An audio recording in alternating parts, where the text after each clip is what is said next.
प्रधानमंत्री मोदी ने यूक्रेन के राष्ट्रपति जेलेंस्की से फोन पर बात की और युद्ध को जल्द शांतिपूर्ण तरीके से खत्म करने की अपील की। पीएम मोदी ने कहा कि भारत यूक्रेन के साथ अपने रिश्ते और मजबूत करेगा और हर संभव मदद देगा। पीएम मोदी ने जेलेंस्की को भरोसा दिलाया कि भारत युद्ध के समाधान में योगदान देने के लिए तैयार है। पीएम मोदी और रूस के राष्ट्रपति पुतिन ने फोन पर द्विपक्षीय संबंध, यूक्रेन की स्थिति और अमेरिकी टैरिफ पर चर्चा की। प्रधानमंत्री मोदी ने कल दिल्ली में सांसदों के लिए बनी 184 नए फ्लैटों का उद्घाटन किया। प्रधानमंत्री मोदी ने जोर देते हुए कहा कि भारत यूक्रेन संकट का शांतिपूर्ण समाधान चाहता है। पीएम मोदी ने कहा कि मेक इन इंडिया के तहत बने सामान की क्वालिटी बेहतर होगी और भारत टेक्नोलॉजी में आत्मनिर्भर बनेगा। प्रधानमंत्री मोदी की पहल से प्रोजेक्ट लायन में शेयरों की संख्या और सुरक्षा में बड़ी सफलता मिली है। आधार फेस ऑथेंटिकेशन से 200 करोड़ से ज्यादा ट्रांजैक्शन पूरे हुए। यह बड़ी उपलब्धि भारत सरकार ने साझा की। भारतीय किसानों को प्रधानमंत्री फसल बीमा योजना के तहत 3200 करोड़ रुपए सीधे बैंक के खाते में दिए जाएंगे। पीएम मोदी ने पुणे में हादसे में जान गंवाने वालों के परिवारों के प्रति संवेदना जताई। प्रधानमंत्री ने दिल्ली में सांसदों के लिए बहुमंजिला फ्लैटों का उद्घाटन किया। इससे आवास की समस्या कम होगी। संसद में मोदी सरकार ने बताया कि COP29 जलवायु सम्मेलन में भारत के हित सुरक्षित रखे गए। संसद में हरित रोजगार बढ़ाने के लिए सरकार ने कई योजनाओं पर काम करने की बात कही। ई वेस्ट मैनेजमेंट को लेकर संसद में चर्चा हुई। मोदी सरकार ने पर्यावरण बचाने के कदम गिनाए। बिहार के सीएम नीतीश कुमार ने कहा कि राज्य में शिक्षा और स्वास्थ्य के क्षेत्र में बड़े सुधार होंगे। उन्होंने सरकारी स्कूलों में नई भर्ती प्रक्रिया शुरू करने की भी घोषणा की। लखनऊ में सीएम योगी आदित्यनाथ ने कहा कि माफिया और अपराधियों पर सख्त कार्रवाई जारी रहेगी। उन्होंने पुलिस को निर्देश दिया कि अपराधियों की संपत्ति जब्त कर गरीबों के लिए घर बनाएं।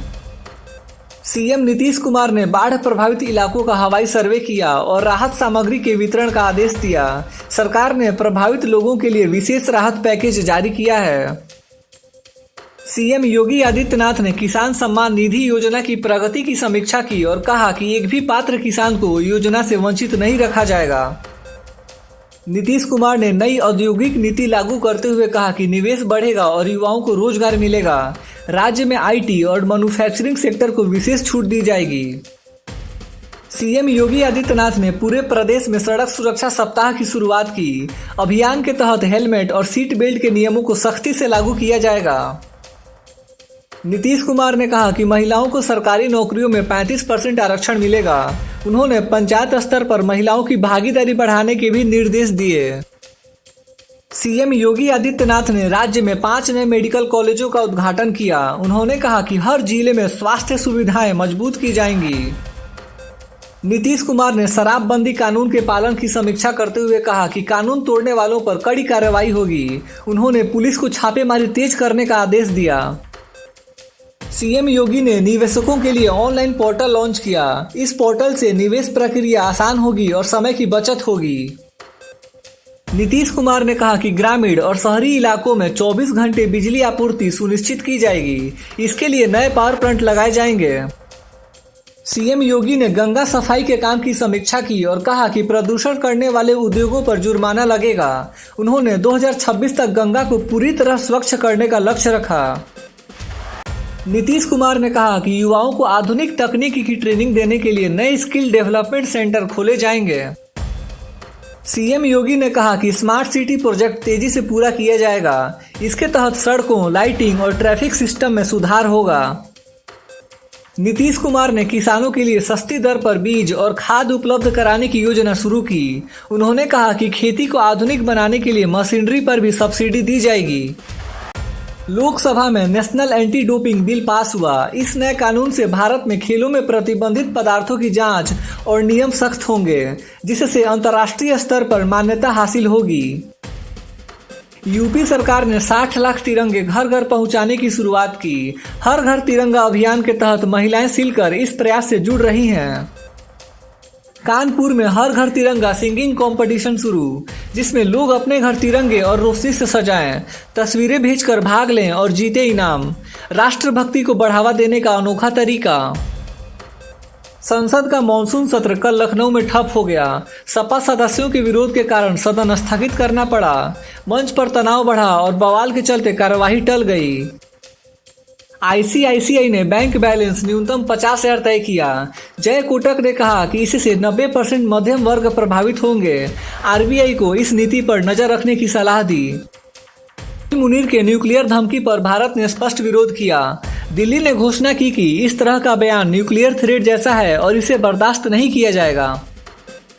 दिल्ली एनसीआर के सभी आवारा कुत्तों को शेल्टर में भेजने का आदेश। सुप्रीम कोर्ट ने यह कदम सुरक्षा और स्वच्छता बनाए रखने की दृष्टि से उठाया। इसका पालन करना सरकार का कर्तव्य है।